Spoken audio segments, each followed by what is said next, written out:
আসসালামু আলাইকুম।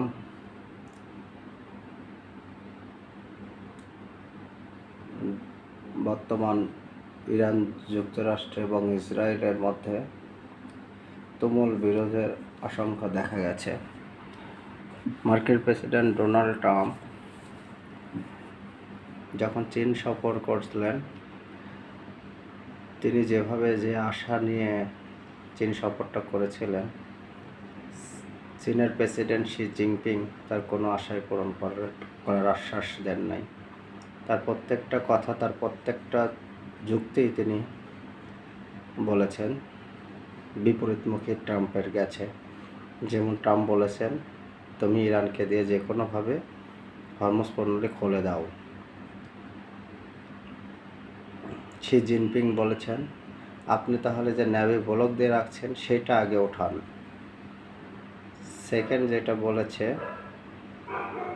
যে যুদ্ধ বন্ধ করো, সে বলেছে যুদ্ধ আপনি শুরু করেছেন, আপনি এটা বন্ধ করবেন। তৃতীয়ত সে বলেছে যে ইরানের ইউরেনিয়ামকে আমরা চাই। তিনি বলেছেন, আপনি না ইউরেনিয়াম ধ্বংস করেছেন বলছেন এর আগে, তাহলে এটা কি? তার মানে শি জিনপিং যতগুলি কথা বলেছে কোনোটাই ট্রাম্পের কাছে সৎ উত্তর নেই। কারণ ট্রাম্প বুঝতে পেরেছে যে সে নেতানিয়াহুর খপ্পরে পড়ে সে যুদ্ধটা না বুঝে চালিয়ে গেছে। এরই মধ্যে বর্তমানে এই অবস্থা ইরান যুক্তরাষ্ট্রের মধ্যে। তার মধ্যে সবচেয়ে উল্লেখযোগ্য একটি ঘটনা হচ্ছে তুরস্ক পাকিস্তানের সাথে ইতিমধ্যে সামরিক চুক্তি অনেকাংশটা করে ফেলেছে। পাকিস্তান এই যুদ্ধটা এখন পর্যন্ত যে সরাসরি যুদ্ধে বা নিউক্লিয়ার দিকে বা মধ্যপ্রাচ্যের গালফ কান্ট্রিগুলোকে জড়ায় নাই, এটা মূল কারণ এই এই পাকিস্তান। কারণ পাকিস্তান যখন বুঝতে পেরেছে যে মধ্যপ্রাচ্যে সবাই এক হয়ে ইরানের বিরুদ্ধে যুদ্ধ করবে, তখনই পাকিস্তানের সেনাপ্রধান আসিফ মনির দ্রুত এটাকে বিরত রাখার জন্য সৌদির সাথে চুক্তি করে এবং তাতে চাপ দেয়। এটা বলে চাপ দেয় যে তারা যদি এই জাতীয় কোনো কিছু চিন্তা করে থাকে বা ইনভলভ হয়ে থাকে, তাহলে পাকিস্তান ইরানের পক্ষ হয়ে যুদ্ধ করবে। এটা সৌদি আরবকে বলে, কাতারকে বলেন, আরব আমিরাতকে বলেন। সৌদি আরব রাজি হয়, কিন্তু আরব আমিরাত এটাকে প্রত্যাখ্যান করে তারা ইসরায়েলের সঙ্গে চুক্তি করে বসেন।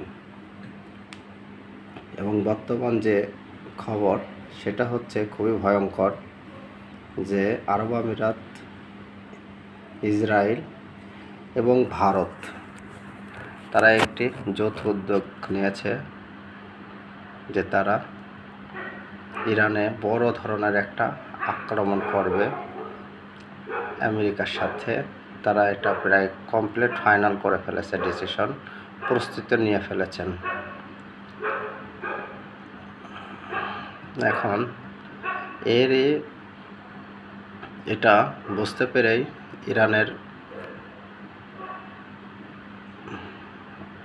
নিরাপত্তা প্রধান তিনি তুরস্ক সফর করেছেন এবং তুরস্ক থেকে তারা বিভিন্ন গোয়েন্দা তথ্য এবং ইন্টেলিজেন্সের যে আপডেটগুলি সেগুলি নেওয়ার জন্য সর্বাত্মক প্রস্তুতি নেওয়ার চেষ্টা করছেন। এখন ইসরায়েল, যুক্তরাষ্ট্র এবং আরব আমিরাত এক, এদিকে ইরান, তুরস্ক আর পাকিস্তান প্রায় একের দিকে।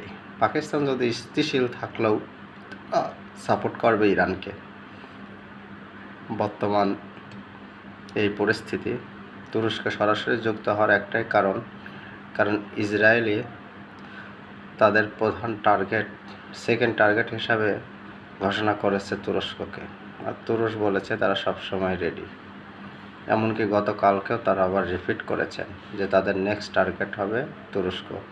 তুরস্কর প্রেসিডেন্ট রেসেপ তাইয়িপ এরদোয়ান সরাসরি বলেছেন যে তারা যে কোনো সময় রেডি যুদ্ধের জন্য। তবে অলৌকিক কোনো সমাধান না হলে এই যুদ্ধটা কখন শুরু হবে, কতদিন চলবে, এখন পর্যন্ত কোনো বিশেষজ্ঞ বা কোনো রাজনীতিবিদ এটা ক্লারিফাই করতে পারেন নাই। তবে আশা করা হচ্ছে এই যুদ্ধটা হয়তো পুরো বিশ্বে, পুরো পৃথিবীতে একটা কঠিন পরিস্থিতিতে নিয়ে যাবে। আমরা দোয়া করি আল্লাহ পাকের কাছে, আল্লাহ পাক আমাদের এই যুদ্ধ হতাহত এর থেকে বিরত রেখে আল্লাহ আমাদের সবাই হেফাজত করুন। আল্লাহ হাফেজ।